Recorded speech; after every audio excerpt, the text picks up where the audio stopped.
All right, we live. Get a people a few minutes to get on up in here. No doubt. Yeah, it's funny when I first started getting on YouTube, I used to start immediately when I started going live, not even tripping off letting people come in or nothing. And then I thought about it one day, like, wait a minute, what the hell am I doing? Let me at least let 5 or 6 people get up in here. Yeah, no doubt, man. No doubt. But yeah, you live and you learn. Yeah, just gonna rock out and have a little fun here. Ask some questions. Mm-hmm. See what's on the mind of the Hebrews most wanted. Yeah. It's I think you done replaced Shaka and Polite as the most wanted Hebrew target though. Yeah. That's for sure. Mm-hmm.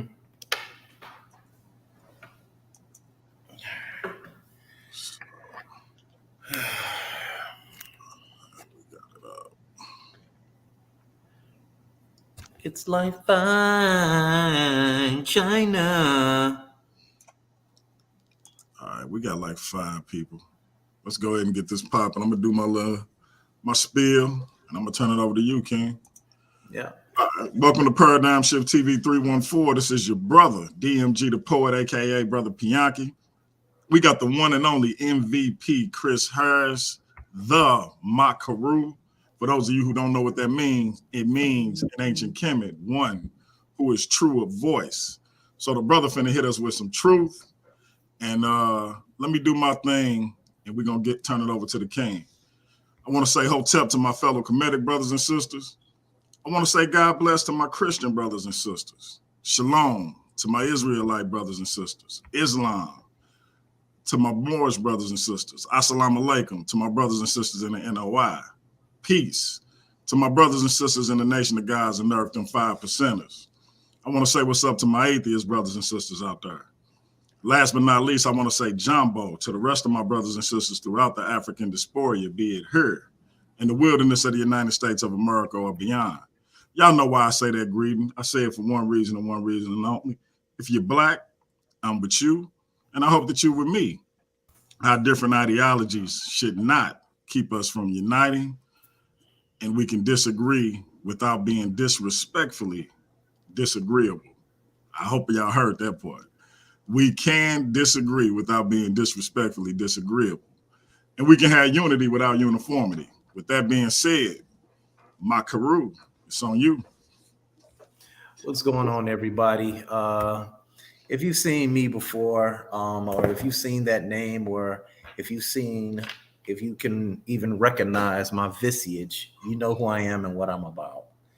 And just recently, I've had a couple of debates here and there, a couple of splashes, debating the likes of Zion Lex, Vocab Malone, people of that nature, running into people online that seem as if they want to give out a lot of information, and when they put the information out there, it's just incomplete. They have not used the historical method correctly.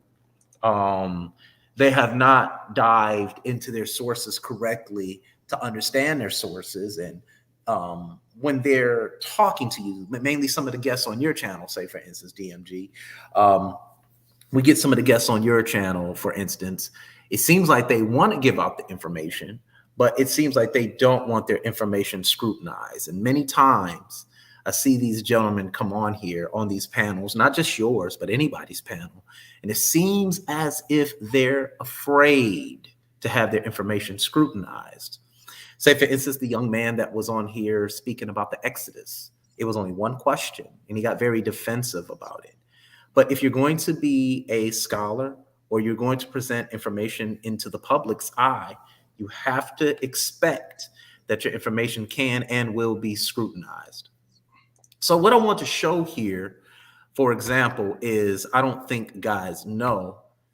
I'm going to do a share screen right quick. And I want to show people something, and it's called a historical method. And the first thing you should do before you come on to any platform is you should know what a historical method is. Now, the historical method, it consists of a variety of things here. Now, it consists of a subject for investigation. That's the first part. Second, it applies the historical method. The minute you agree on a subject, you must apply the historical method. Now, what is the historical method? The historical method, one, collects evidence, analyzes the evidence, selects the evidence, organizes evidence, and interprets the evidence, right? Now, this includes the physical remains, oral reports, visual documents, written documents, background knowledge of the subject, values and beliefs can be added into it, but just remember there are also biases and prejudices that are also added into that come along with that, and interpretations of history. From these two applications, or these four applications, excuse me, you begin to write a history.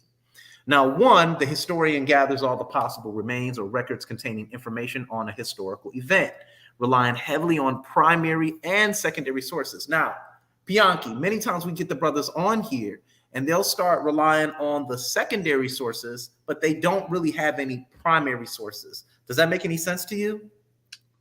Okay. Indeed. Okay. So when they are now using secondary sources, what they tend to do is, say, for instance, they use the, I'm going to use a hypothetical here, the Irwin Papyrus, and they say, well, this proves the Exodus.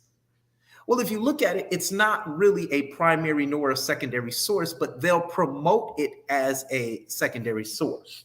And when you fully analyze that secondary source, it shows you that it has nothing to do with an Exodus at all, nor does it have anything to do with the narrative. Now, this shows that the person has failed with the historical method. What do I mean by that? He has failed to analyze the evidence. He has brought in a bias and prejudice into history, and therefore he's not able to interpret the correct evidence when trying to prove his hypothesis or his subject for investigation. And this where the scrutiny of his information will begin to start. All right. So as forwarded, I've already mentioned the analysis of evidence. And just to let anybody know what that is, it's the historian asks questions about primary and secondary sources in order to turn the information they contain into valuable evidence, in trying to determine the accuracy and reliability of the source. The historian must keep in mind the point of view of the witness or the creator of the source. Historians make inferences about how people thought and felt about the past based on the sources and the context in which they were created. So you cannot use the Irwin Papyrus, I'm just being very hypothetical here, to try to prove a Exodus existed. Now, if I use the Irwin Papyrus, I will be well within my right to say that, in fact, that the Exodus story took some elements from the Irwin Papyrus and created a foundational myth for the Israelite people or the Judean people.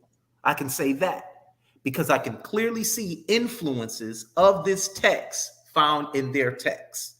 And how I would prove that is through the organization of my theory or my hypothesis against the biblical narrative. And what I'll do is begin to analyze a lot of the historical myths that are found in antiquity, and I'll see, okay, I can see patterns of evidence of other myths being intertwined with their myths. And I can see that they are using this to create a narrative for themselves to give their people a type of destiny. This is not that uncommon in antiquity, especially the Bronze Age. All right. So let's take a look here back at the historical method here. right? So you analyze the evidence, which most of us fail to do sometimes. And when you produce some bad evidence, what ends up happening is simply you end up getting scrutinized. And because you can feel the scrutiny, and nobody likes being scrutinized, we tend to get a bit defensive. We want to fight, we want to insult one another. Pianki, you know how it gets. It turns into an argument based on one simple question that has everybody reevaluating the information that you have put out there. All right. So let's continue. A source cannot be properly evaluated until we know what kind of source it is, when it was produced, where it was produced, who produced it, and why it was produced. We're going to deal with a lot of this tonight because I'm going to be going into some source material here, mainly the Ewer Papyrus, because a brother of ours, he used it, and I'm going to reject his entire presentation of the Exodus that he did. I'm going to reject it. None of what he did proves an Exodus. As a matter of fact, all the evidence that he provided to prove an Exodus actually disproves his Exodus narrative. So I think, no offense to anybody who are in fact believers, I think Jesus goes out the door because, as we heard at the beginning of his presentation, he said, if the Exodus is not true, then our faith in Jesus is invalid. That's what he said. So therefore, I am now debunking Christianity based on what he said. You following me, Pianki? I'm walking with you. Okay, now have I dropped any insult towards the gentleman? No, sir. Am I sticking strictly to the script here? I'm only dealing with the information that you provided, right? Absolutely.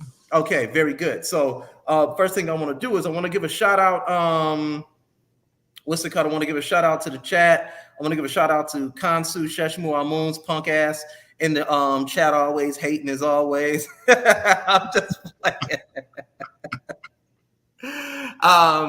Okay, so when we're looking at the selection of evidence dealing with the historical method, let's give an example here, because this is a great article that you guys can go look at, right?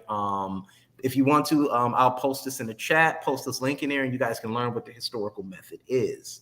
Now, 3 selects evidence. It says there is usually much more information available that one can use. The historian decides what evidence is significant and relevant to the studies and rejects the rest. So when you're trying to produce a narrative based on a certain study, you can select the evidence. All right, but that doesn't mean that the evidence that you are using can corroborate your story, because that's why we're using evidence here. There's always a positive, there's always a negative in a debate, or when there's a positive in a discussion and there's a negative in a discussion. So if you're saying this is evidence, you can't get mad if your evidence is failing to produce the type of results that you want. All right, this is what a historical method is. All right. Let's go here. 4, organizes evidence. The historian arranges evidence in a meaningful way, looks for facts to help answer the question posed at the beginning of the inquiry, such as an Exodus, right? Such as an Exodus. What evidence did you use? Are you giving it a chronology based on your evidence? Are you proving the chronology? Are you proving the validity of your hypothesis by the evidence that you're producing? These are all ways in which you can critique somebody. And this is all we're doing. This is all I do when I show up. I follow this right here. And if you ever wonder, why is Chris always winning in all these debates? Well, I'm doing the reverse of this. If I feel like your evidence or your hypothesis can be scrutinized or is flawed, I'm going to follow the historical method and engage against you. All right. Now, let's go to 5. This is my favorite part right here. The interpretation of evidence. Now, the historian uses the facts and information in the available documents to make inferences and to develop an interpretation, which is logical and consistent with all the available evidence. A good thesis should be based on a number of documents containing a variety of perspectives and should include references to sources to provide support for the conclusions drawn. Now, when I saw the young brother up here producing his narrative, the one thing I never saw was any citations. Because if I can get the citation, I can then go look at the arguments against it. It's called a peer review. Were you given proper citations into that? Did you interpret this evidence correctly? Can you read the metu neter? Or are you just using biased scholarship to try to prove point? All right. Let's take a look at so I think, you know what, I think we could be done with that right there, brother Pianki, because once again, when you are dealing with the historical method, these are the 5 phases in which you should draw your hypothesis upon. Okay.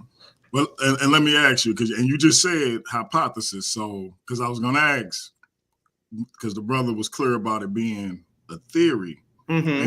so the same rules apply then, because a hypothesis and a theory are kind of in the same vein. So would you say the same rules apply?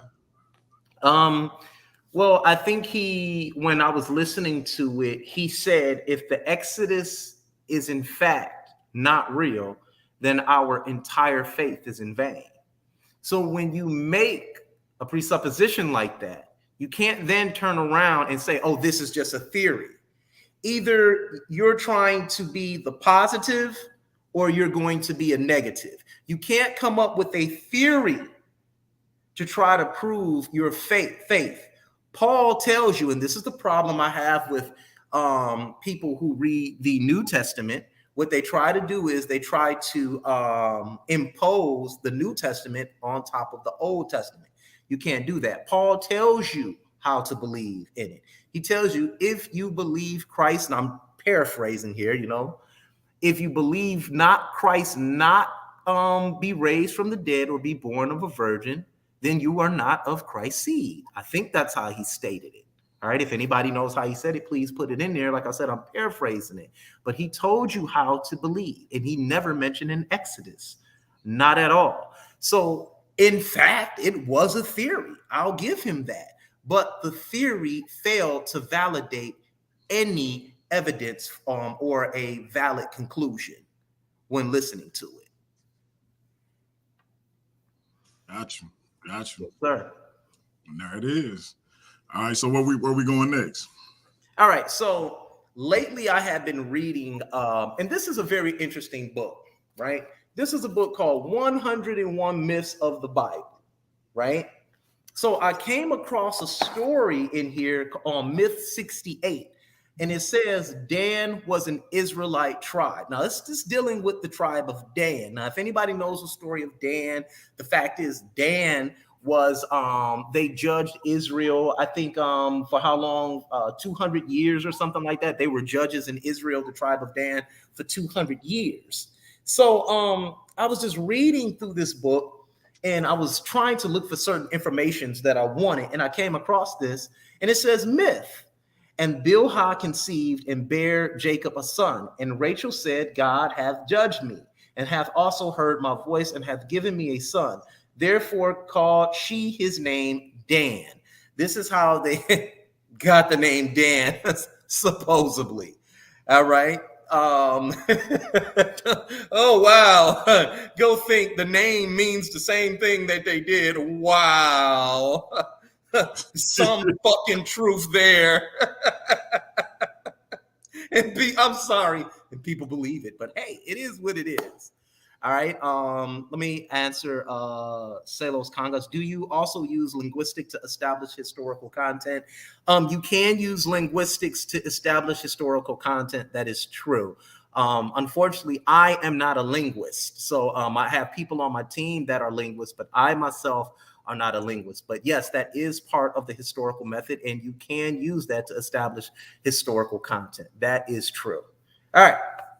So it says, as we say, the myth here that Bilhah conceived and bare Jacob a son, and Rachel said, God had judged me and also heard my voice, and he had given me a son. Therefore, he called his name Dan. So the story says God hath judged me and given her a son named Dan, who just ironically became judges in Israel for 200 years, right?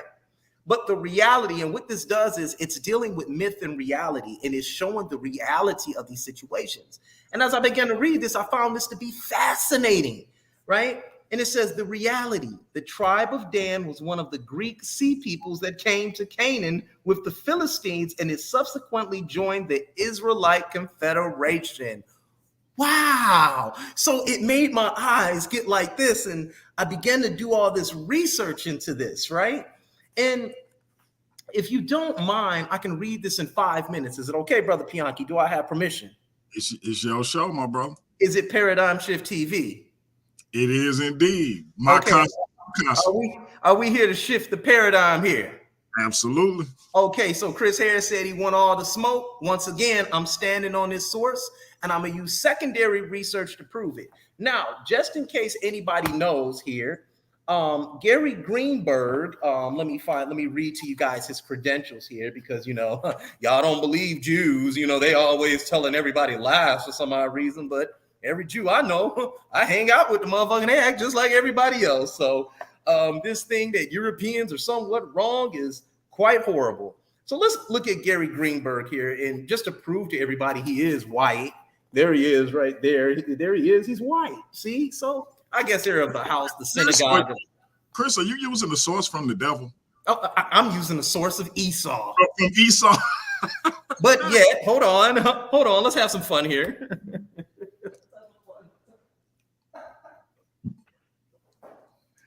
Oh shit! As E. Lee Cummings, Lee Cummings said yesterday on Side Netter, King James was a black man, but here he is right here in this book, and it explains the compilation of the Bible from King James and why he did it. What he was doing, it was a strictly political move. That's all. And he authorized what you call the King James Bible. All right, so I'm not saying that I'm an expert on how the Bible and why it was put together under him, but I am saying that I am learning, and I'm not finished with my research yet because I want to know all angles. But a King James authorized version was in fact a power move and a political move at that time as he established his throne. Okay, moving on, and he don't look black to me. Not at all. Just to sit up there and clear up some of the snow here off the sidewalk, as I like to say, I heard the brother saying that, and he actually spoke a logical fallacy into the air when he in fact stated that when they said that there were Jacobites all over in the New World, who are the only people that call themselves Yaku? The Israelites. No. Jacobites, as a matter of fact, let's deal with that right quick, because I want everybody to be able to clear this up. I want everybody to be able to give an answer to some of the nonsense that people do. Now, let's go here, and because we're going to shift the paradigm here today before we get back to the tribe of Dan. And let me get a share screen. Text me your Cash App. My Cash App? Yeah. Okay. Peace of sorry. We're going to be getting busy here. Okay, let me do this again. What is my Cash App? Oh, here it is. $CHA. Okay, boom. There it is right there. All right. Okay, so let's do a share right quick, right? Because we have to know how to answer people. Now, Jacobite. Now, the first thing you see here on Britannica.com is Jacobite in British history, a supporter of the exiled Stuart King James II.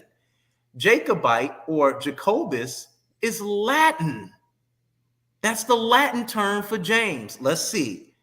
Stuart King James II and his descendants after the Glorious Revolution. The political importance of the Jacobite movement extended from 1688 until at least the 1750s. The Jacobites, especially under William III and Queen Anne, could offer a feasible alternative title to the crown and exile court in France. And later in Italy, was often frequented by disgruntled soldiers and politicians. After 1714, the Whigs' monopoly of power led many Tories into intrigues with the Jacobites. The movement was strong in Scotland and Wales, where the support was primarily dynastic, and in Ireland, where it was mainly religious. Roman Catholics and Anglican Tories were natural Jacobites. The Tory Anglicans had doubts about the legality of the events of 1688 to 1689, whereas the Roman Catholics had more hope from James II and James Edward, the Old Pretender, who were firm Roman Catholics, and Charles Edward Young, the Pretender, who vacillated for political reasons, but was at least tolerant. Okay, let's go to another source because I want to be able to clear that up. Here it is. Let's go to a Wikipedia site because after all, that's where he pulled it from in his books, and it showed how dishonest he was. But let's see who this guy is. Now, when you come over here, one thing you do is we see a gentleman by the name of James Francis Edward Stewart. He was a Jacobite claimant between 1701 and 1766. So there's your Israelite. Are y'all serious? Because you guys don't want any understanding. Okay, I'm going to continue to shift the paradigm here. Let's look at Jacobitism here.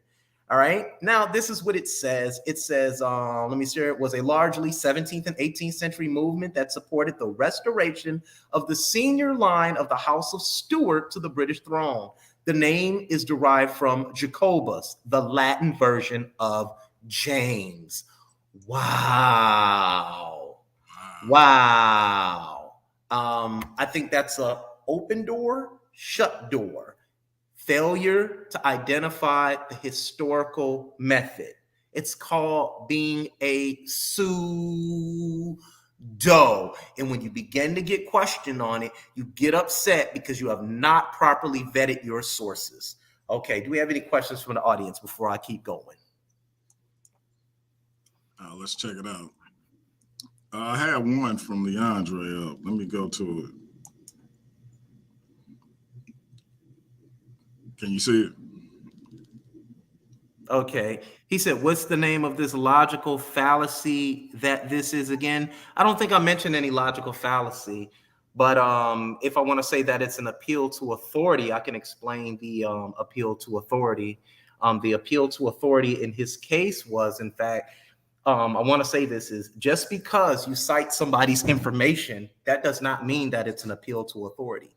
The appeal to authority comes when you cite the author without understanding the evidence behind the author.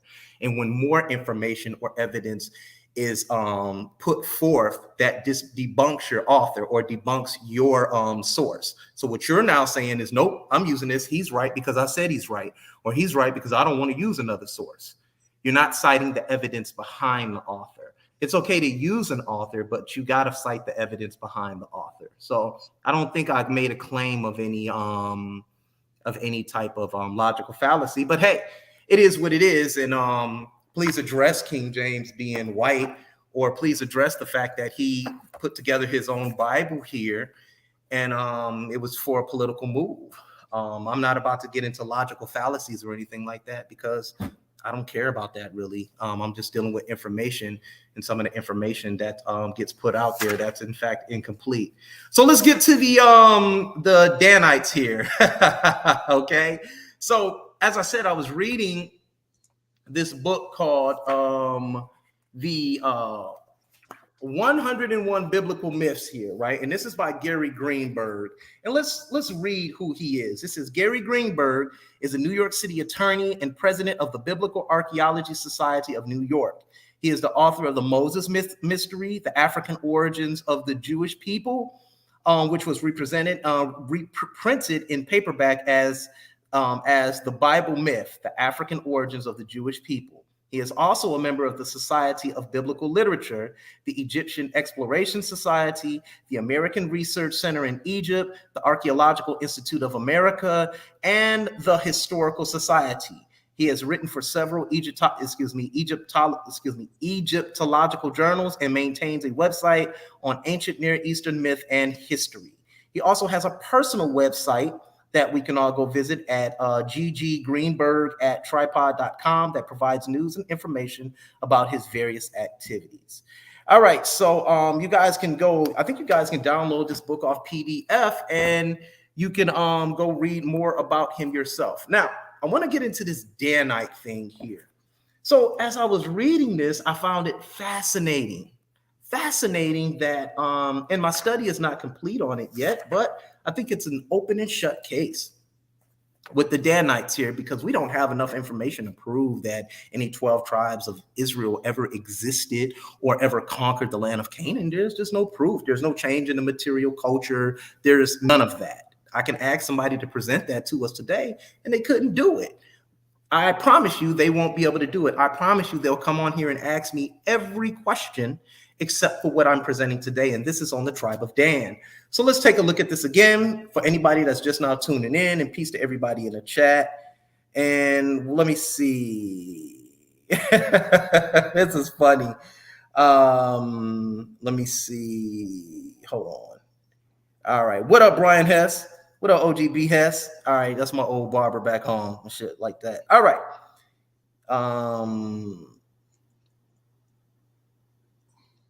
Okay. Well, I don't have time for that. Okay, cool.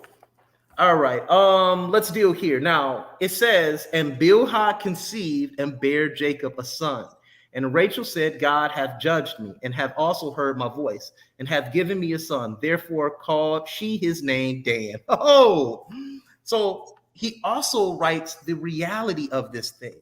And it says the tribe of Dan was one of the Greek sea peoples that came to Canaan with the Philistines, and it subsequently joined the Israelite Confederation. This is very interesting here, because we're going to present two sources here, and we're going to see how people feel about this information.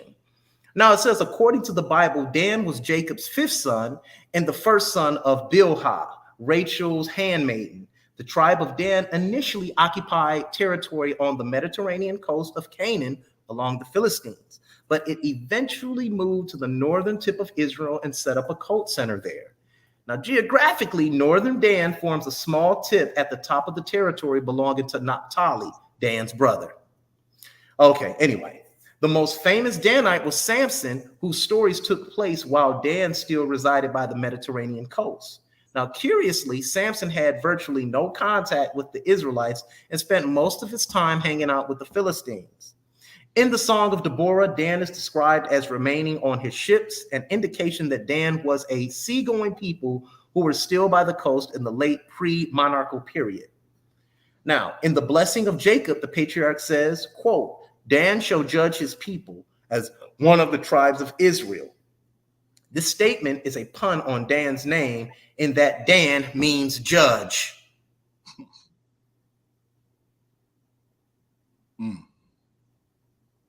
And we on here looking for logical fallacies. I think I need to search their brains for logical fallacies at this point. If you can't see that this is based on myth right here.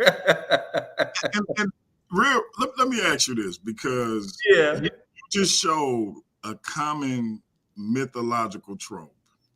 Right. And with that being established, we see a lot of those throughout the biblical text. Yes. What is it that makes people still hold to it as facts and as historical, even though we clearly see these mythological tropes? Because you wouldn't do that. They don't do it with anything else. They don't do it with Greek mythology, Norse mythology, African mythology. But with that text, it's like, what is that? Well, what is it? It's called hope. And because we want to establish, and I'm not talking about the Christians, okay? I'm not dealing with the Christian faith. But when you're dealing with the Hebrew Israelites, what it is it's called hope. They hope to establish an identity for themselves. You see what I'm saying? That would be very unique to the world, because now you can see the Negro in a whole different light. You see what I'm saying?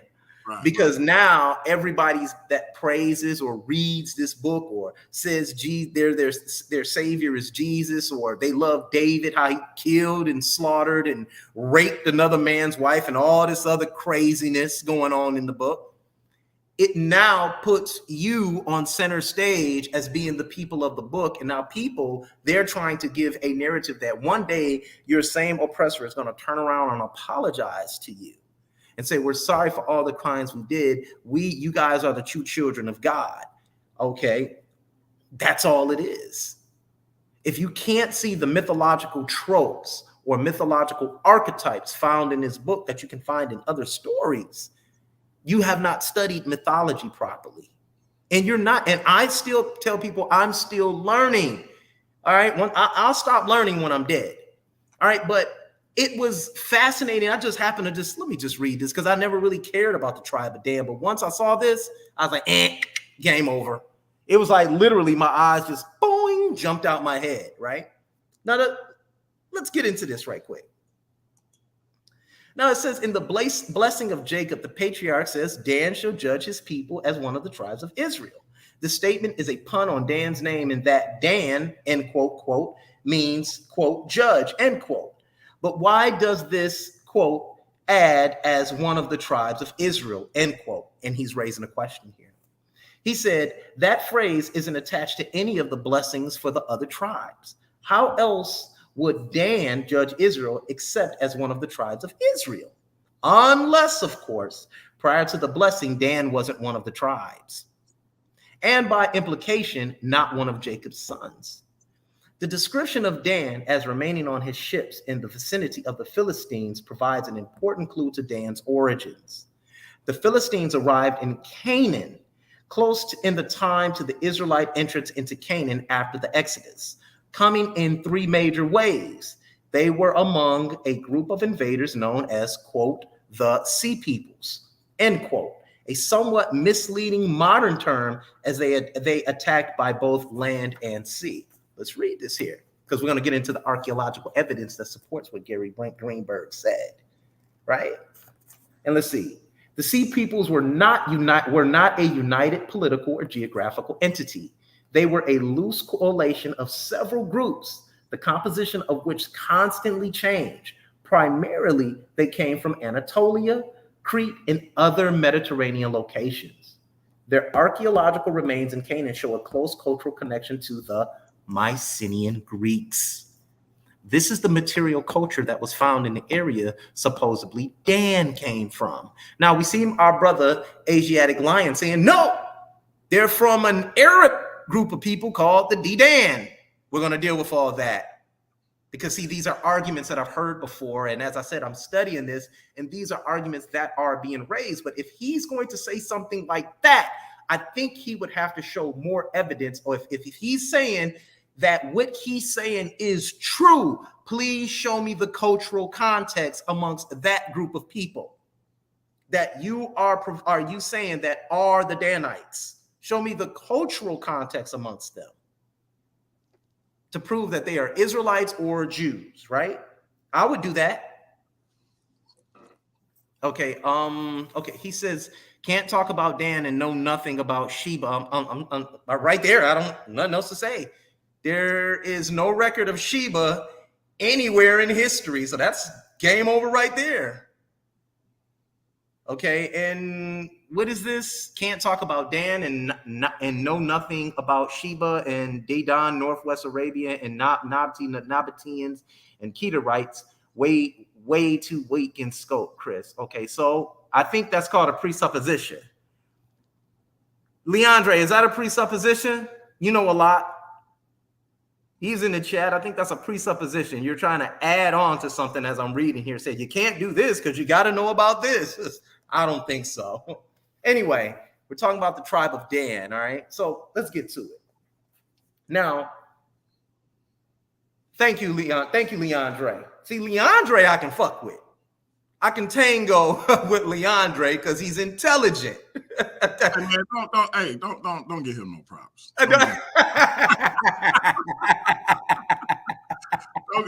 Don't get skinny, long hair, don't care, crisscross, samurai, no props, man. Hey, Mr. Two Guns, Mr. Two Guns, any trouble, huh? He was beating somebody up earlier, showing off, man. I posted my guns. I just bought a pump for like $150 from my uncle. This dude come on with a bunch of semi-automatics. I always gotta outdo somebody, man. Oh, man. All right. Yeah, he's saying he reporting the video as we speak. Okay, so let's keep going. I don't know what that's about. That's between y'all right there. Okay, so let's continue on.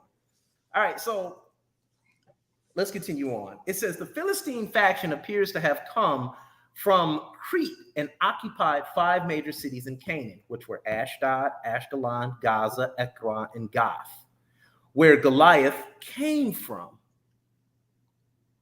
Ain't that interesting? Very. Okay. Very. I got more. I got more. This right here is the smoking gun for me. All right. This right here is the smoking gun for me. But let's continue. All right. All right. Let's continue on. This is interesting. Now, each city functioned as an independent city state, and the leaders of the city were called Seranim, end quote, with which a number of scholars have coincidentally translated as judge. So they're saying that these cities were judges. Right. And ironically, Dan name means what, Pianki? Judge. What's the name of the TV station we on? Paradigm Shift TV 314. Are we shifting the motherfucking paradigm today? Absolutely. I'm trying to use a historical method here. Is it okay? It's my casa, su casa, man. It's your show. Thank you. All right. Now, among the sea peoples arriving in Canaan was a group known as the Dan-Una. These were one of the sea peoples that arrived. Dan-Una. That was one of the names of them, right? And the Dan-Una appeared to be the remnant of the Greek Dan-Oi. Hold on. So when you say they appeared to be the remnant of a Greek people, so are we now saying that there's a correlation between the Greeks and the quote unquote Israelites? Listen, proceed, my brother. Proceed. Because I listened to this was a few years back. I was listening to Pastor Eric Mason. Mm-hmm. And he was saying, the book Israelite is Greek or something. I forget. I think that's the name of it. It's like $1,000 book. But he was talking about how that book was garbage. How could anybody say anything about that book? And I've never read the book, so I'm not here to confirm or deny that it's legitimate. Mm-hmm. But just the notion, like he laughed at it. And so now I'm hearing what you're saying based on archaeological evidence that there is a connection here. And I'm just wondering, like, I know my channel ain't the biggest, but I'm like, where my brother at so he could see this, the good. Because he said that was garbage. That was one of the stupidest things he ever heard. But go ahead. Yeah. Okay. All right. I'm just want to make sure I'm locating my sources here.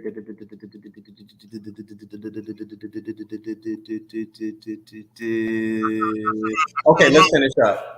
We should have known the samurai was going to know the name of it. Hebrew is Greek. That's the name of it. Oh, yeah, that book, Hebrew is Greek, and it's been laughed out of schools for lacking historicity. You know what? That Hebrew is Greek book, I've never read it. I have it in my file, and I got ready to read it and stuff like that, but I kind of like, because the historicity of the Aramaic text, it don't really correlate. You know what I'm saying? It seems like it's a lot of revisionism going on there. So I kind of move that book to the side. Is there validity in his argument? It's hard to say. I haven't read the text completely. Does it lack historicity? Well, if you're trying to say that Hebrew is Greek, we need to know what Hebrew is he talking about. And that's where I need to go. Maybe I need to go pay that book a visit. You know what I'm saying? So is it revisionism on the level of say Babylon to Timbuktu, or even worse? yeah. Hold on, I'll show you even worse. I think I'm gonna show you even worse. Okay, I'm gonna show y'all even worse. God damn it. These 3 books, all right? This is what I call Hebrew Israelite literature, the Negro question, all right?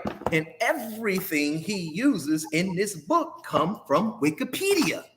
So it lets me know if he used Wikipedia, that means he omitted certain facts about these books and he's deliberately scam God and people. As we used to say back when we used to hoop, you know, man, he didn't hit him with the what? God, sham God move. You remember that move? Bring him in, bring him out, and bring him back in, right? He hitting people with it because he's omitting certain facts that you deliberately reading on Wikipedia. I know you a fraud, Lee Cummings. I'm on your ass. Pause. I'm gonna tear your ass up. I'm gonna rip you apart when I'm done. If you ever show up on Sinetter again with this junk, this junk right here, this trash. This is trash. This is pseudo. And when you get questioned about the dates and your methodology, you got upset. You and Kanath from Fopi. Okay, anyway. All right. Oh, goodness gracious. Okay. All right. Had to straighten myself up here. Okay, so let's get back into this tribe of Dan here, all right, while I'm having a little fun. All right, so it says, here we go. Among the sea peoples arriving in Canaan were a group known as the Danuna, and the Danuna appeared to be the remnant of the Greek Danoi. People identified by Homer as the invaders of Troy. In fact, several of the sea people groups have names similar to those of the participants in the Trojan War. For example, the DRDNW, this is an inscription found here, appeared to correspond to the Dardanians of Homer. The TRS to the how can you say it?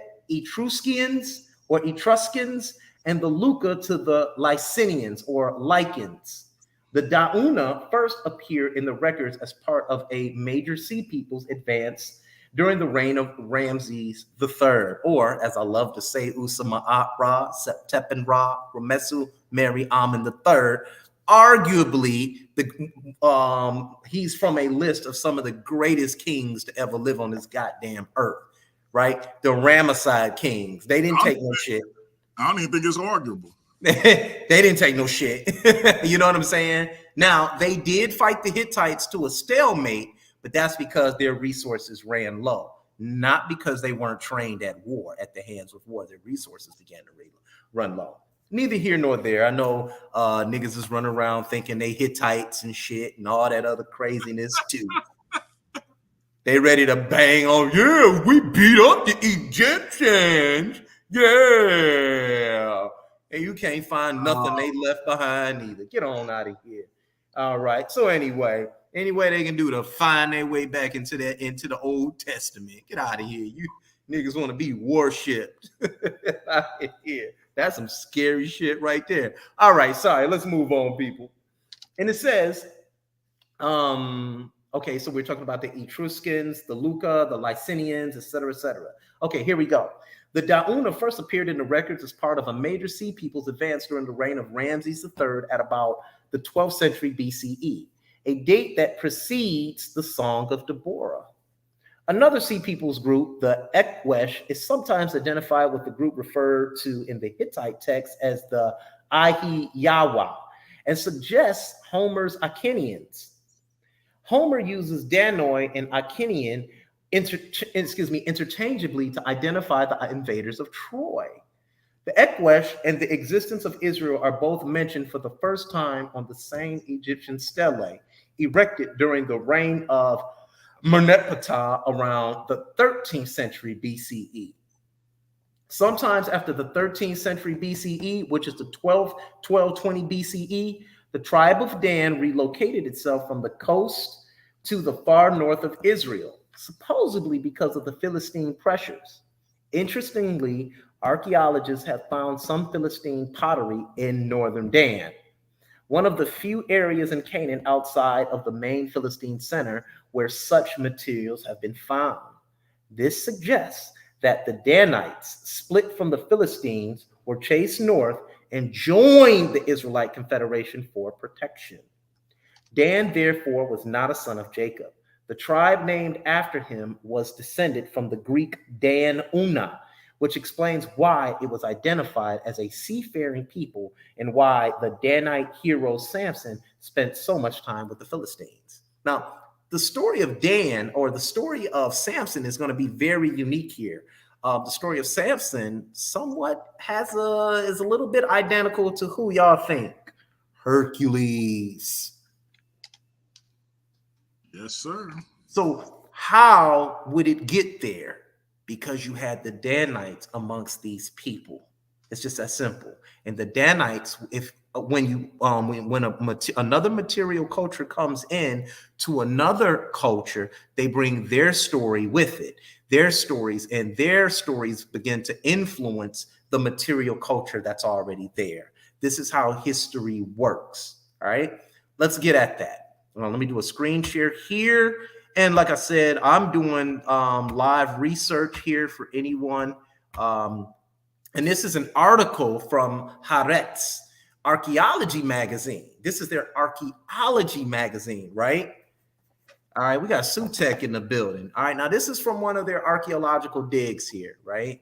And it says Samson the Greek question. 3,000-year-old archaeological find that tell Dan suggests that the Danites were Asian soldiers hired by Canaan's Egyptian overlords to keep order. Let's just read this for a moment here. This is interesting. And it says, the tribe of Dan, one of the 12, quote, end quote, Israelite tribes, may have started as no such thing. New archaeological evidence suggests that the Danites originated with mercenaries hired from the Aegean in Syria by the Egyptian overlords of Canaan to keep order. Now, where would they be keeping order from? They would be keeping order from those encroaching from the far east, mainly that Anatolian region. All right, if you understand the history of the Hittites and how they began to encroach towards Egypt and how this war happened. But let's not go here. Let's keep on with this article here.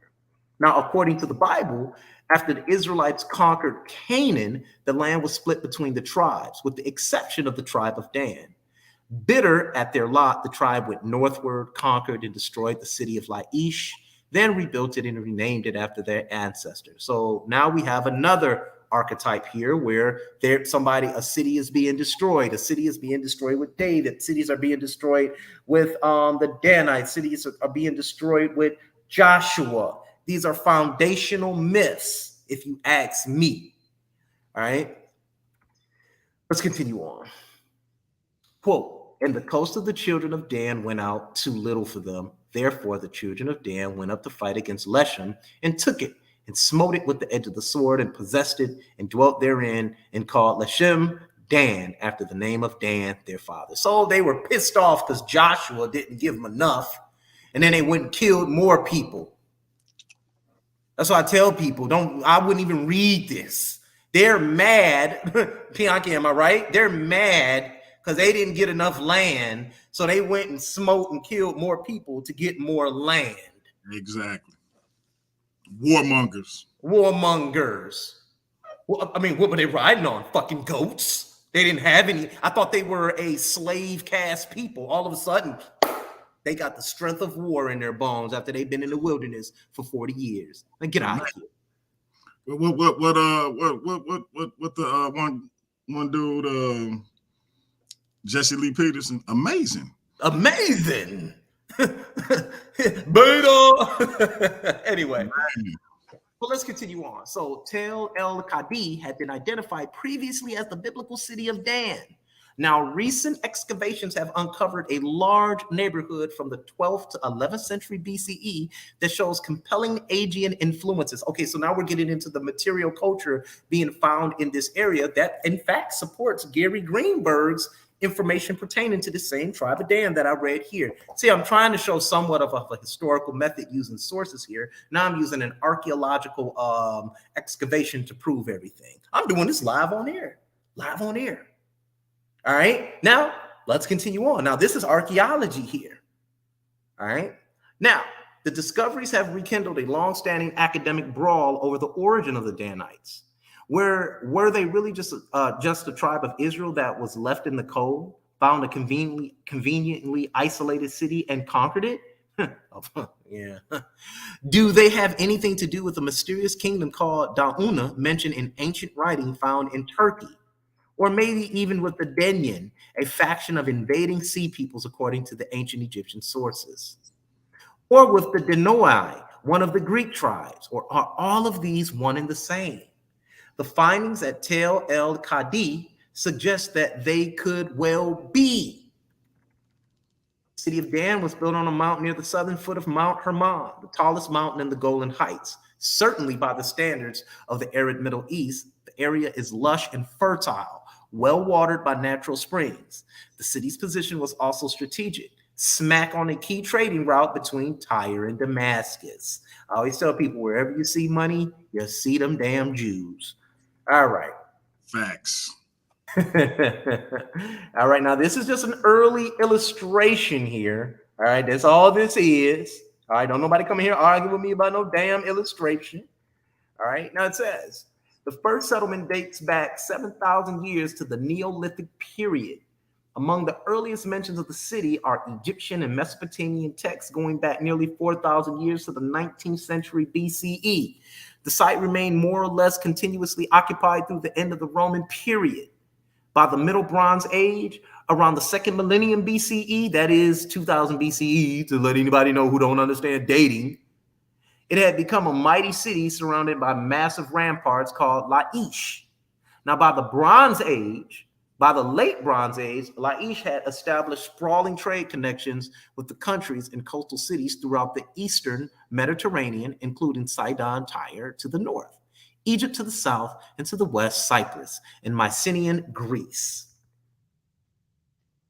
Laish's ties with Aegean seem to have been strong as far back as the 14th century BCE. We're going to get it, people. Don't worry. Let's just finish this up. As attested by the discovery of a tomb built with rough stones in a style akin to that found in the En-Komi in today's Cyprus and Ugarit on the coast of today's northern Syria. In the tomb, the archaeologists found more than 100 ceramic vessels that proved by chemical analysis to mostly originate in the Argoloid in Greece, the center of Mycenaean culture during the Bronze Age. This is weird. They're finding Greek material culture where Dan was supposedly was given to inhabit this area. So everything anybody else saying is just a bunch of assertions. You're just making assertions to try to prove your Arabian connection. That's all you're doing at this point. You're trying to prove an Arabian connection. All right? Now let's continue on. In the tomb, the archaeologists found more than 100 ceramic vessels that proved by chemical analysis to mostly originate in the Argoloid in Greece, the center of Mycenaean culture during the Bronze Age. This was the time in which Egyptians were expanding northwards. As Canaan became a province of Egypt, Laish became part of their administrative system. This is where it gets good. The excavations at Tel Dan began in 1966 under the direction of Avram Baran and continued until 1999. After a hiatus of several years, Dr. David Illan of the Hebrew Union College renewed excavating, and based on old material and new findings, he began to suspect that the old theory about Danite origins, first proposed by Michael Astor and Yigal Yadin in the 1960s, might be right. Though their idea was at odds with the biblical narrative, namely that the Danites didn't begin as a tribe of Israel at all, but originated in the Aegean world. Among the Aegean influences of the city of Dan, Illan identified pithoi, which were large storage vessels in several of the houses, along with the pottery, figurines, and ritual items originating in Aegean, Syria, and Egypt. The finds indicate that the peoples living in Dan were a mixed bunch who brought their eating habits, grooming practices, weapons of choice, and their gods with them to the city. Now, what was I talking about? Whenever somebody intercepts or comes into a culture, they bring their material culture along or amongst the material culture, and it begins to mix. That's what happens. So if any one of the Hebrew Israelites or somebody can prove me wrong by showing cultural context, showing Yahweh worship in this area only, and showing that it had been conquered by these Israelites, please provide the evidence today.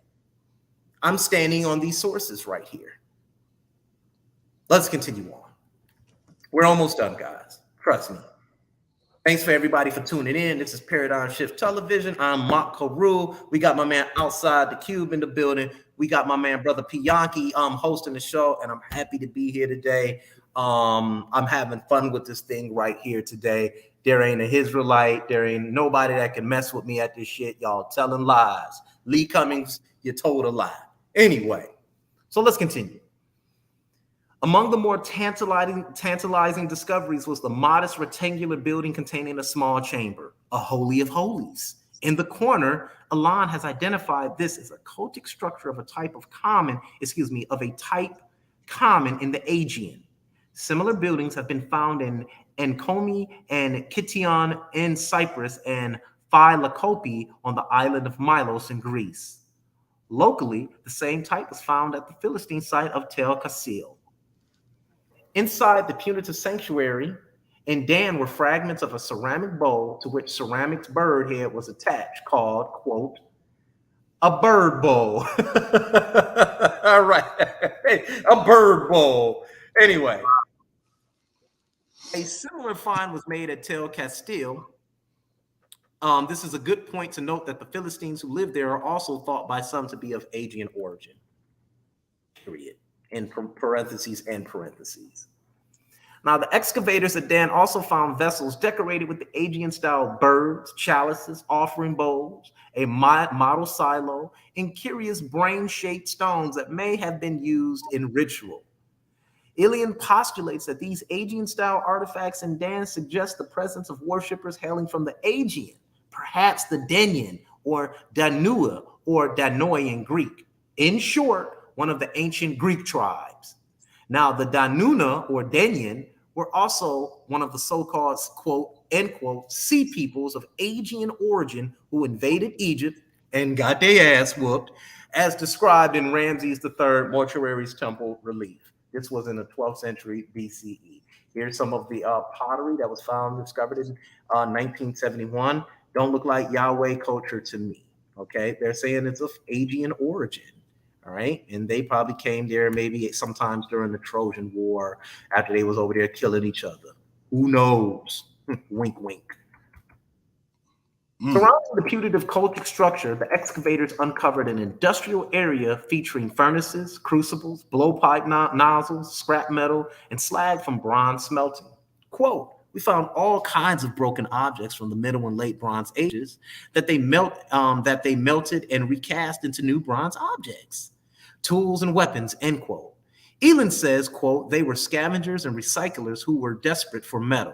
These were crisis years. So I think this is coming during the Bronze Age collapse. Would you agree with that, Brother Pianki?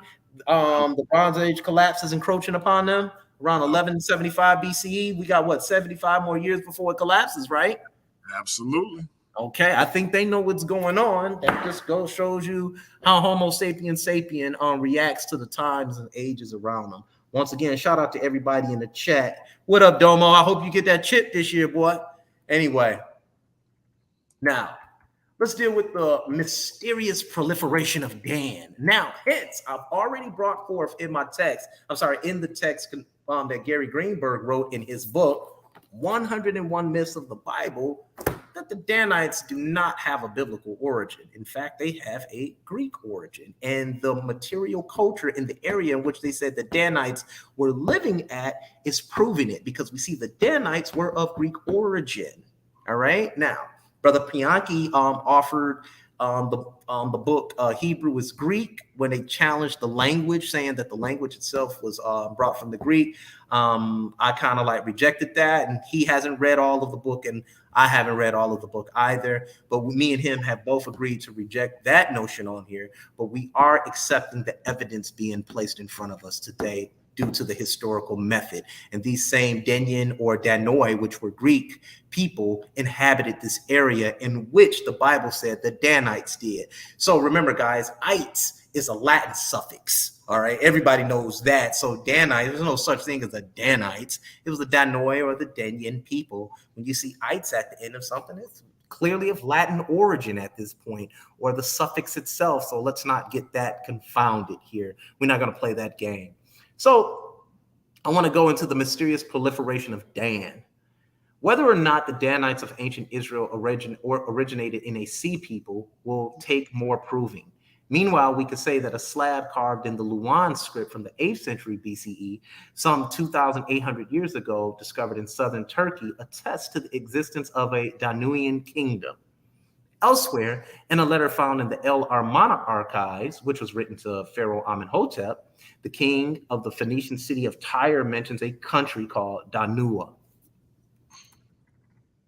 Given the indications of a very strong cultural ties between Dan and the Aegean world, Ilan believes that Michael Astor and Yagel Yadin were correct. The people of Dan originated, at least in part, with the Denyen, Danua, Danoi of the Aegean coastal region, probably in the coastal region where Turkey and Syria meet today. Quote, the most famous Danite in the Bible is Samson, a quite essential archetype of a Greek hero. I always wondered too. I always wondered what the correlation was between Samson and Hercules, because they were too similar. Too similar. And I'm like, it had to be, but and I didn't know enough to say which came first. So I was like, it could go either way at the time, because I wasn't sure. Mm-hmm. And I always wondered if there was any evidence of a connection one way or the other. Mm-hmm. So yeah, you giving me some jewels tonight. Yep. I got one more question. Do you know of any notable people who are supposed to be from the tribe of Dan? Because this would make their existence, or at least their legitimacy, questionable. What's that? Do I know anybody who was of the tribe of Dan? Any notable biblical figures outside of, I know we talked about Samson, but are there any other notable biblical figures from the tribe of Dan? Because now they whole spiel is in question. No, none. Other than the fact that they were supposedly judges in that area. Now, I want to talk about that. Now, in the Bible, it says that Dan was to judge Israel for 200 years. I think it was Cube. Can you quote me on that? Can you fact check me on that real quick? For 200 years?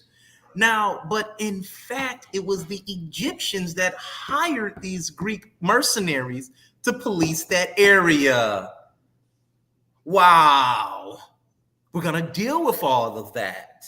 Because if I'm saying it, I can prove it. Wow. So there was no Yahweh giving these commands or anything like that. It was, in fact, the powers of the time who controlled that region. And it was the 18th and 19th dynastic period. Because Kemet ruled that area for 400 years? Longer than that. I would give it, let's just give it 400 years. We can say 400 years, yeah. We can say it, because I know they had a city-state chiefdom system over there, but all of them continued to pay tribute to the pharaohs. I think that's what it was. Sutek, can you fact check me on that, please, as I move forward? You see Cube comment? What Cube say? Give Asiatic Line the link. Oh, Lord. We'll wait till after the presentation. We're gonna take two questions. Yeah. Okay, take two questions. Yeah. Now it says, quote, the most famous Danite in the Bible is Samson, a quite essential archetype of a Greek hero. He is very strong. His power resides in his long hair. He tells riddles, and he hangs out with Philistine women. He love them has, as Dylan points out. He love all kinds of them. You know what I'm saying? He loved them so much he was dumb for him, because if a chick asks you the same question over and over again, the light bulb got to go off at some point. Right. But, exactly. I mean, that's just me. Right. Hold on real quick. Let me pull this up real quick. Okay, hold on. Let me pull it. I'm just pulling something up real quick. Okay. Okay, I wanted to try and see if I can find the Greek heroes with long hair, but I can't find it right now. Neither here nor there, because sometimes I see buzzwords like that, and I'll just go pull it up real quick and see what I can do. Take about a month on study on that and just keep it moving. But we do know this is what they're saying here. All right, okay, moving on. Hey, Kansu is in golden. Now he in platinum troll mode tonight. You see what he asked you? What do you say? What do you say? He is in platinum troll mode tonight. Look at this.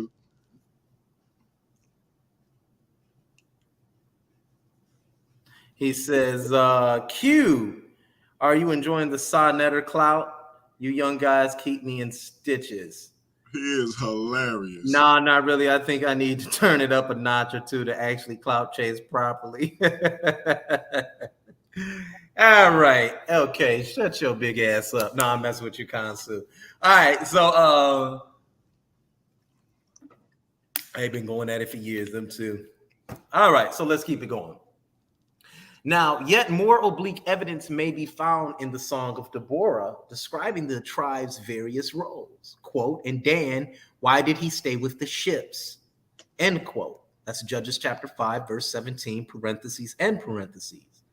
Dan was apparently the only Israelite tribe that had ships and was conspicuously absent from giving support to Barak against the forces of Sisera. The writer of the Judges seems to hint that Danites originated elsewhere and were different from the other tribes. This is where it gets fun, y'all. Now, the arrival of the Danites or Dauna mercenaries. This is what I wanted to read. All right, so let's continue. If Aegean mercenaries came to Dan, they would have been hired. The ones who would have hired them were the Egyptian overlords of Canaan to help keep order in the land. Archaeological evidence of the ancient Egyptian control over Canaan has been found throughout Israel. The Egyptians began raiding the Canaanite lands for plunder and slaves in the 15th century BCE. Though there was a hiatus in the 14th century, Egypt was undergoing a period of instability and seems to have neglected this area. Oh, Akhenaten, you out there writing poems and shit. Anyway, that's why they neglected it. His crazy silly ass. But anyway, our moon for Aten, but go ahead. Yeah. See, the Nubians, we had it together in Nubia. Hey man, cut all the motherfuckers off. We don't want nothing to do with them. We'll go around and get trade shit. Anyway, but anyway. Now the Egyptians began raiding the Canaanite lands for plunder and for slaves in the 15th century BCE. Though there was a hiatus in the 14th century, Egypt was undergoing a period of instability and seems to have neglected this area, allowing the Hittite kingdom, based in now what is modern Turkey, to become a major player in the region. Recognizing this threat in the 13th century BCE, the Egyptians seems to have changed their policy in Canaan. Quote, the Egyptians were worried about the Hittites in the north who were expanding, encroaching on their borders and making deals with vassal kings in Syria and Lebanon, Ilan explains. Instead of having local proxy rulers who tended to be unreliable and rebellious, the pharaohs decided to meet the mounting threat of the Hittites by establishing a series of small forts and administrative residencies across Canaan. Aside from that at Beth Shean, which Joshua supposedly took, these have been found in the archaeological sites of the Tel Afik, Deir al-Balah, Tel Sharia, and in Tel Lachish. In Tel Dan itself, the archaeologists found Egyptian cooking pots, a razor blade, and practice arrowheads made out of bone that looked Egyptian, Ilan told the Haaretz. He believes that Laish, or Dan, was under Egyptian control during much of the late Bronze Age period. More artifacts. These were Egyptian-style blades that were found. I don't know how they figured those were blades, but hey, they do the chemical compound testing on them, not me. But the outposts of the Egyptian Empire were not manned solely by Egyptians. Illing believes they staffed these places with professional soldiers from the Aegean, Cyprus, Syria, Turkey, Libya, Nubia, and other countries. Much like Roman legionnaires, these soldiers would commit to serve the Egyptian crown for life. And like the legionnaires, they may have been given land grants at the end of their service. I wonder who really gave out the land over there. This system of rule was highly advantageous for the Egyptians since the foreigners had no allegiance to the local population, allowing the Egyptians to maintain a, quote, pax Egyptica, end quote here, quote, end quote. Quote, this would explain the layers of mixed cultural material at Tel Dan with elements from Syria, Egypt, Cyprus, and Aegean, end quote. Says Ilian, quote, we have dozens of Egyptian cooking pots. These people served the Egyptians in the Egyptian army, but they also included merchants doing business, end quote, he adds.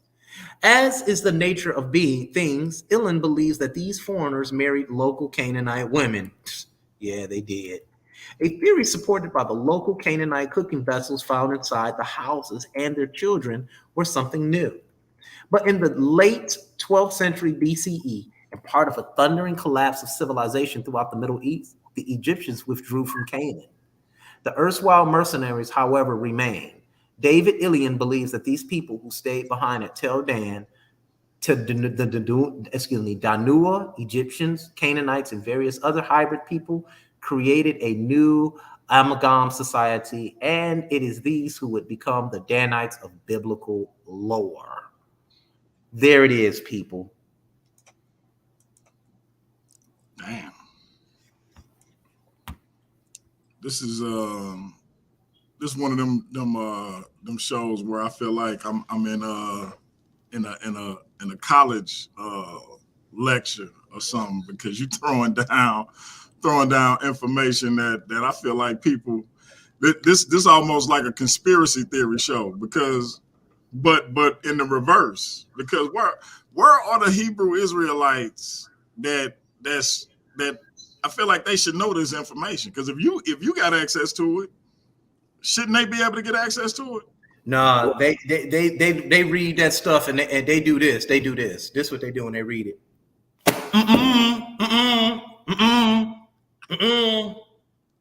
Or they see it on the computer and they just hurry up and clap, throw that bitch down and put their fringes on and run on outside or something. Now, a Christian scholar, if you've ever been to a seminary school, Christian scholars know these things.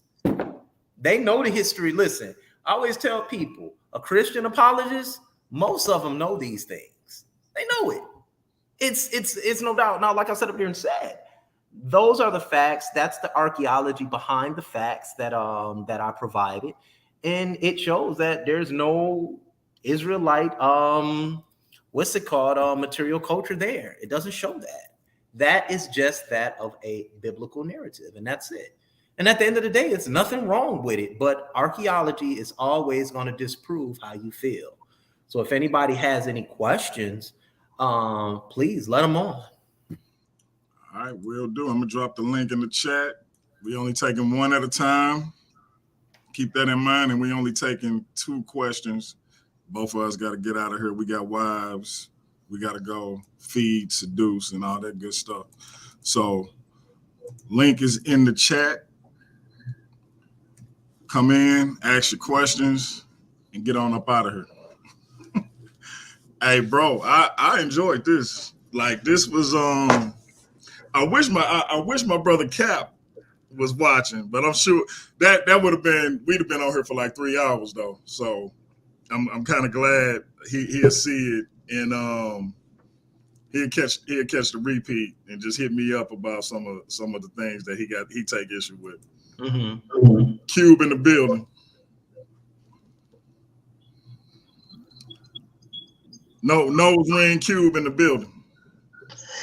Hey, listen, man, y'all finna get up off of me. That nigga said nose ring. Hey, listen, See, the difference is Cube without the nose ring. He was like Jordan from like 86 to like 90. You know what I'm saying? He was struggling trying to get past, the bad boys. But Cube with the nose ring, that nigga's like Jordan from 91, 92, 93 that could take time off and still come back and win 3 in a row. You dig? So Got you. I like how you just made that shit up right quick. But that was smooth, my brother.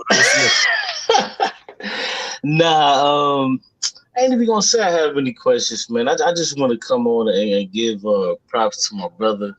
You know what I'm saying? Because this brother got next, man, and he does a great job every time he comes on. You know what I'm saying? So I know this shit is kind of like old and niggas kind of said too much, but I do want to give my brother his flowers, man, because this brother does point you to information that says exactly what he's talking about, and it's very difficult to get around because he's actually bringing out scholars, respected scholars, and bringing out the information. You know what I'm saying? So I know we kind of salute the brother, man. It's not often that my chat get up to like 21, 22, 24 people. And when they do, MVP is on her. So salute. Hey, what you gotta understand, there's a lot of hate in the chat too for a particular person, which we ain't gonna mention. Well, but sometimes, when you gotta be good when people want you to lose, though. So that's facts, though. That's facts. But now I want to say, man, shouts out to y'all, man. I'm gonna go ahead and go and bounce, and yeah, man, respect, man, Chris, man. I appreciate what he doing, and I've already detailed, and I've told this nigga like he's the cheat code. This is me saying it publicly. This nigga is a cheat code, but I've already told him there's certain things that he needs to work on to become the ultimate cheat code. You know what I'm saying? And I have full faith in him that he can become that. So that's what it is, man. But with that being said, thank you so much, man. I appreciate it. Oh, last thing before I bounce. I need an interview, man, because I need to call out some of these people that's running from me, man. I gotta call this out, man. Let's do it tomorrow. Tomorrow. What's up? We can do it at the same time if you're available, or maybe an hour or so later. Okay, so what time? Like, cause you're an hour behind me. I'm on East Coast. You on right? 7 my time. All right, so that'll be 8 my time. Okay, yeah, we can do it. We can set it up. That'll work. I'll hit you up. All right, no doubt. Hey, peace out, man. Once again, Chris, good shit, man. And you always just keep these niggas' heads to the street, like to the concrete, literally, and keep banging their heads against that, bro. Like for real. Peace, brother. And love. Q, let Leandre know your hair way longer than his, man. Oh nah, like what? How did you? Oh, you know what? Now that you said that, I actually want to re-engage with that brother because I actually have a whole presentation for that brother because I said something in the chat that like niggas is running from me and like he inserted himself into that. Hey, as soon as you said it, I knew he would. Yeah, because like he thought like that I was talking about him when in actuality he knew that our schedules weren't matching up, and that's what it was. But my presentation is done, so whenever he's ready, I'm ready, and we can kind of get busy on that because my shit is done. But yeah, hey, thank you so much, man. I appreciate it. Enjoy the platform, all of that. With that being said, peace, man. All right, peace, bro. Yeah, man. I think it's unanimous, man. Who the new king is, man? What you think? Man, I've been a king. That ain't nothing new, man. I've been a king. No, I want to learn how to get a little bit more detailed with my answers. Sometimes when I present information, you know how you be sitting up there listening to people and you just like, oh man, that stuff you saying fake. I don't even want to entertain it. But I want to learn how to get more detailed answers. So that's what I'm working on. That's what me and Q be talking about more than anything. Okay. Understanding what people that ask you questions with presuppositions and understanding logical fallacies a lot better and how to identify them a whole lot better. You know what I'm saying? So, yeah. Let me ask you this, man, because I often say I'm not necessarily a part of a particular sector of the conscious community, but obviously I know I am a part of the conscious community. What's your stance or what's your take on the conscious community, and do you consider yourself a part of it? I am a part of the conscious community. No matter how you try to twist that lemon, I am a part of the conscious community. Now, the conscious community has many sectors to it, right? I'm part of what you would call the debate community, right? I stay, there's certain circles that I will engage conversation with. Like I like to say there's the Pan-African side of it, right? You also have the politics, you know what I'm saying? You also have what I like to call Black YouTube with all the bickering and bantering. Those are parts of the conscious community, unfortunately, and that's how we've been labeled. I'm just a member of the debate community, and I do believe that it's a privilege to debate your peer. You know what I'm saying? And when you're doing so, you got to be able to go out and represent your peers and your brothers when you're debating and you're not debating. So there's a lot of work to be done. You know what I'm saying? On all sides. So, like I said, yeah. No doubt. No doubt. Well, it looked like don't nobody want to come in, man. No problem. I didn't think so. Yeah. I think is as the godfather of consciousness, Sarnetta would say, grand opening, grand closing. Or as I like to sit up there and say, Team Osiris, baby, we the best to do it. I think Kansu just said what it is. Yeah. And I want to get ready to end this thing real quick. As I end this thing, I want to sit up there and say, notice something. No arguing. Came up here, did a presentation by myself, didn't slander anybody, didn't insult anybody's religion or creed. I presented the information and I kept it moving. This is how information is presented. This is how debates are made. So as I always say, let's make YouTube safe again and get the silliness up off of it. This is how great debates are made. People can look over the information that I presented and they can ask me certain questions based on the information that I presented, based on the historical method that is that the archaeologists use and historians use, as I try to demonstrate today, and we can keep it moving from there. Chris Harris is going to change the paradigm from here moving forward, as I've been trying to do. I do it where I want on my channel.